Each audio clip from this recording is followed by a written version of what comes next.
qu'as-tu dans ta poche? Ou qu'as-tu dans ton sac? Non, il a dit qu'as-tu dans ta maison? Alléluia. C'est ici que vient la compréhension spirituelle ou bien le langage spirituel. Cette femme était une femme qui avait en elle plutôt l'esprit de Dieu. C'est ce qui l'a poussé. Donc la femme et les prophètes, ils avaient tous un même langage. Ils étaient entrés maintenant dans la divinité, dans la spiritualité, et ils étaient en train de parler de choses surnaturelles. C'est comme ça qu'on pose la question et la femme répond que je n'ai qu'un vase d'huile.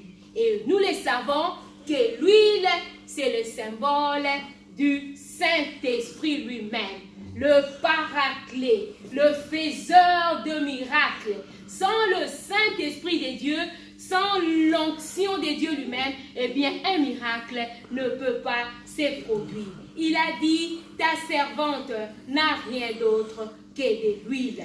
Et comme elle avait cette huile à la maison, c'est cette huile maintenant qui a permis qu'elle puisse avoir la solution à son problème. Cette femme, l'huile a permis d'avoir la solution. Comment? Parce que sur la parole de l'homme de Dieu, eh bien l'huile c'était quoi? Multipliée. L'huile s'était multipliée. L'huile s'était multipliée au point qu'elle pouvait maintenant vendre cette huile. Vous le savez aussi, une parenthèse à ce moment-là, même aujourd'hui, l'huile est utilisée dans beaucoup de domaines. L'huile, nous l'utilisons dans la cuisine. Je crois que nous le savons, une nourriture sans huile, elle ne goûte pas vraiment bon. Et nous voyons, on utilise l'huile dans les fonctionnements des moteurs et un peu partout, il y a de l'huile, de l'huile, de l'huile, de l'huile, de l'huile. Et la fabrication de certains médicaments, on utilise comme véhicule de l'huile.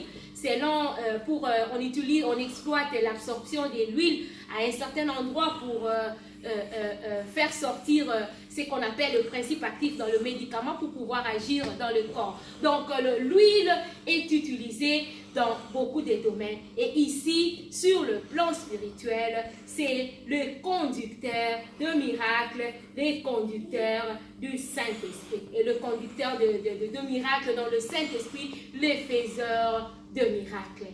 Bien-aimés, autre chose que nous pouvons trouver dans la vie de cette femme, c'est qu'elle était en bonne relation avec ses voisins, n'est-ce pas? Alors, êtes-vous en bonne relation avec le voisin? Qu'est-ce qui prouve cela?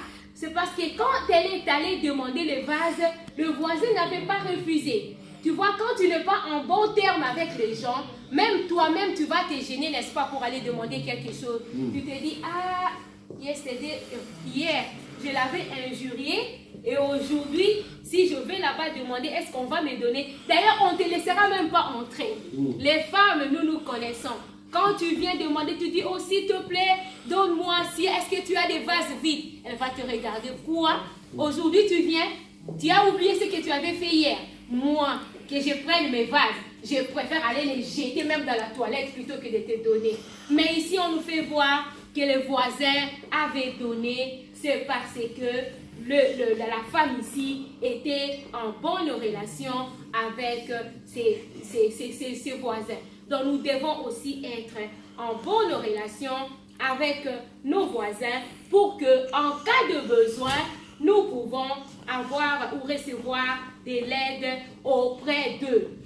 Mes amis, nous sommes en train de voir ici que la femme a finalement eu la solution à son problème à cause de ce qu'elle était.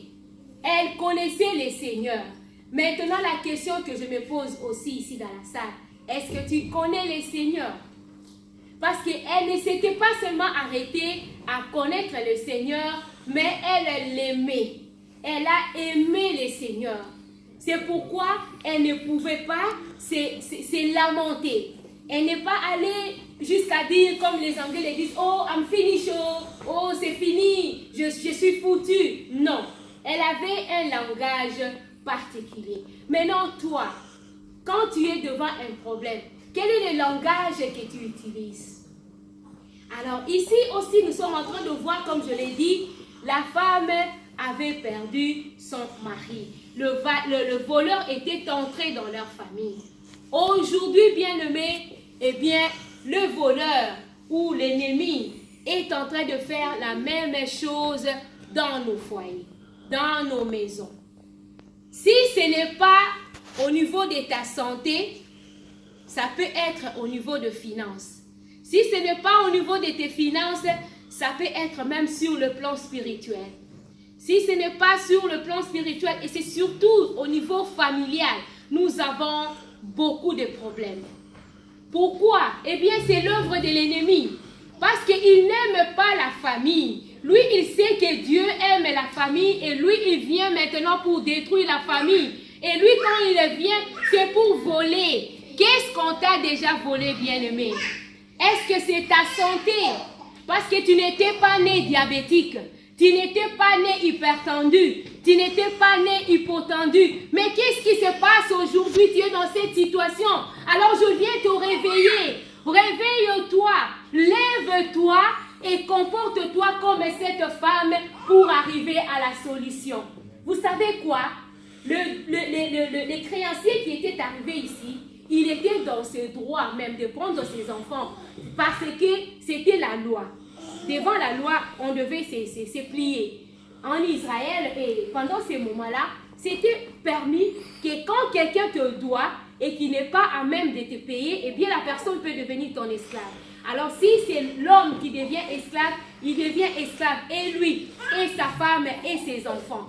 Alors dans cette situation, cette femme pouvait se dire que, bon, il est dans ce droit, comme je ne peux pas payer que les enfants aillent. Mais non, la femme avait refusé. Il en est de même de toi et moi, bien-aimés. Pourquoi tu acceptes cette situation? Tu trouves aussi que c'est normal. Tu donnes aussi une raison que non, peut-être ça pouvait être comme ça.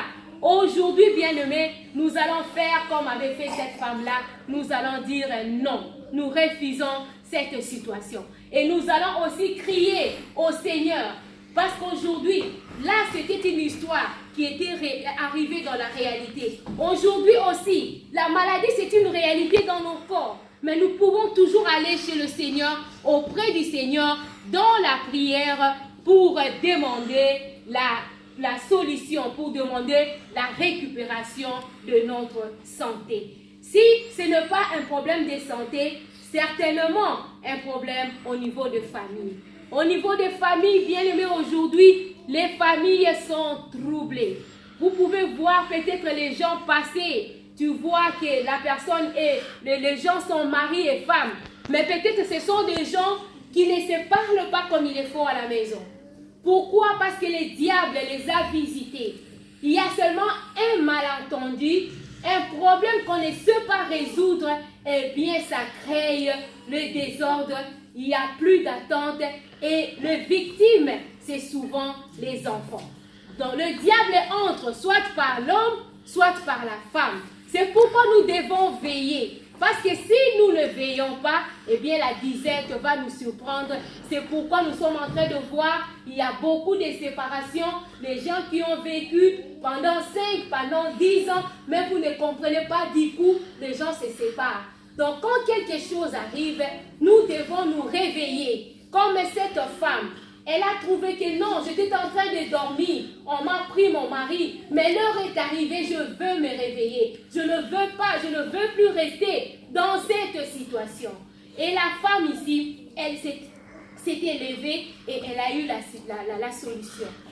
Au niveau de la famille toujours, si ce n'est pas l'homme, si ce n'est pas la femme, eh bien ce sont les enfants. Les enfants sont les plus visés. Surtout pour nous qui sommes ici en Europe, eh bien, avec la liberté qu'on donne aux enfants, on ne sait pas bien les éduquer ou on ne sait pas bien les discipliner, eh bien, les enfants sont facilement détruits. Mais nous devons dire non, parce que j'ai vu ici même aussi les gens qui se sont levés pour la cause de leurs enfants, ils sont allés auprès du Seigneur, eh bien, ils ont fini par avoir la solution. Ne désespère pas. Parce que cette femme pouvait penser que c'était fini. que les enfants étaient partis. Mais comme elle avait refusé, eh bien, elle a obtenu gain de cause. L'ennemi vient toujours te souffler quelque chose. Mais toi, refuse. Parce que si tu acceptes, c'est alors que tu lui donnes accès. Parce que s'il vient, il frappe à la porte, il trouve que non, personne n'ouvre, eh bien, il partira. Mais s'il vient, il trouve que l'un de vous est faible, eh bien, il va cibler cette personne, il entrera et il va faire le dégât. Qu'est-ce qu'on t'a déjà volé? Qu'est-ce qu'on t'a déjà pris, bien-aimé? Aujourd'hui, nous allons prier parce que nous croyons à un Dieu vivant, quel que soit le niveau du problème. Parce qu'il a envoyé ce message aujourd'hui. Peut-être vous avez déjà suivi ce message sous une autre forme où on vous a parlé que de la multiplication de l'huile, du surnaturel, du miracle. Mais aujourd'hui, le Seigneur veut que nous puissions voir ceci dans le sens de la compréhension divine. Quand nous comprenons les choses de cette façon, eh bien, nous arriverons à la solution. Eh bien, un autre problème aussi que nous pouvons connaître aujourd'hui dans notre société, eh bien, ce sont les dettes. Nous avons aussi des dettes qui arrivent à nous faire finir le sommeil.